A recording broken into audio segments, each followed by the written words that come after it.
और यहाँ निमंत्रण दिया गया। गोप रूपी जीव की बुद्धि रूपी गोपी में अज्ञान रूपी जो आवरण था, भगवान ने पहले ही उसे भंग कर दिया था। और अब रास लीला निमंत्रित की गई, वो बांसुरी की धुन, कन्हैया कन्हैया कन्हैया, चित्तवृत्ति तो कन्हैया कन्हैया में लगी। और भगवान ने शरद पूर्णिमा की इस रात्रि को जब सबको निमंत्रण दिया, गोपांगनाएं खींची चली गई।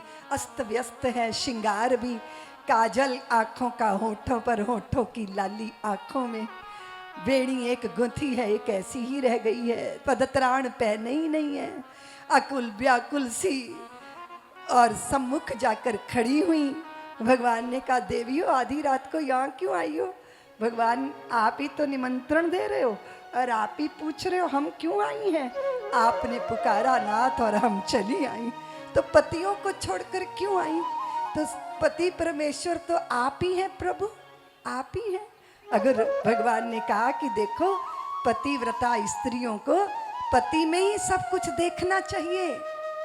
कदाचित गोपांगनाएं बोली, प्रभु ये बताइए कि एक स्त्री अपने पति के लिए बड़ी व्याकुल थी, वो विदेश जा रहा था 6 महीने के लिए, और ये कह रही थी मैं कैसे जीऊंगी, मैं कैसे जीऊंगी।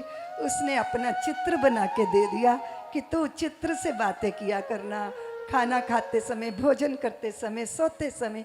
अब बताइए प्रभु 6 महीने हो गए, वो चित्र से ही पूछ के कि सुनो जी भोजन बना लूं, सुनो जी मैं मंदिर जा रही हूँ, सुनो जी मैं आ गई। 6 महीने करते करते करते वो उसमें तन्मय हो गई। उसके बाद उसके पतिदेव आ गए और वो दरवाजे पे दरवाजा खटखटा रहे हैं और कह रहे हैं दरवाजा खोल, दरवाजा खोल। तो बताइए प्रभु ये बताइए कि उस स्त्री को उसी चित्र की ही पूजा करते रहना चाहिए या अपने पति के लिए दरवाजा खोल देना चाहिए? भगवान बोले तो भाई ये भी कोई पूछने की बात है, चित्र तो उसके अभाव में था, अब वो स्वयं आ गया है, इसलिए उसे चित्र छोड़ के दरवाजे खोल देने चाहिए और पति का स्वागत करना चाहिए।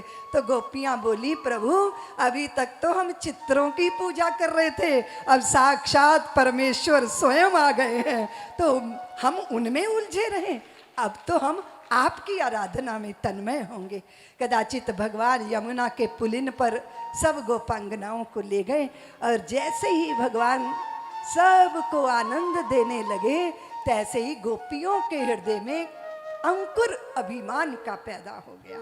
सुनो शक्ति क्षेत्र के बंधु भगनियों, मेरे ठाकुर को सुलभा का साग पसंद है, मेरे प्रभु को धन्ना की मक्की की रोटी भी बहुत पसंद है, मेरे ठाकुर शबरी के जूठे बेर खा के आनंद में विभोर हो जाते हैं और कदाचित विदुरानी के केले के छिलकों पर तो वो पता नहीं क्या क्या न्यौछावर कर देते हैं।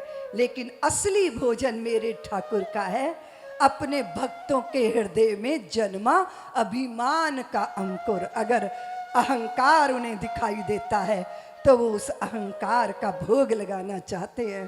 गोपांगनाओं के चित्त में अभिमान आया और भगवान वहाँ से अंतर्धान हो गए और गोपांगनाएं विरह की आग में जलने लगी।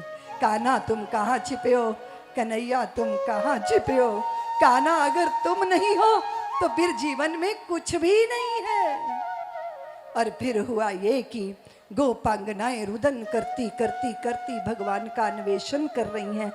पता चला एक गोपी जिनका नाम शुकाचार्य जी ने नहीं लिया, मानते हैं महापुरुष के, राधा को लेकर भगवान अंतर्धान हुए थे।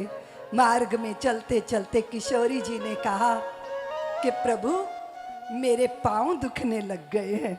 तो भगवान ने कहा अच्छा किशोरी जी आपके पाँव दुख रहे हैं, तो ऐसा कीजिए आप मेरे कंधे पर आरूढ़ हो जाइए। और जैसे ही ठाकुर जी ने अपना कंधा किया, किशोरी जी ने एक वृक्ष की डाल पकड़ के कंधे पे आरूढ़ होना चाहा तो भगवान वहाँ से भी अंतर्धान हो गए। किशोरी जी रुदन करती करती वापिस आई हैं और सारी गोपांगनाएं मिलकर सम्मिलित होकर बैठ गई हैं और भगवान की स्मृति में अश्रुओं का पात हो रहा है, भगवान का स्मरण हो रहा। सबने मिलकर जो गाया है उसे शुकाचार्य जी ने गोपी गीत कहा है। सब्सक्राइब करें साध्वी ऋतंभरा जी के YouTube चैनल को और हमारी वीडियोस को सबसे पहले देखने के लिए बेल आइकन को दबाना ना भूलें।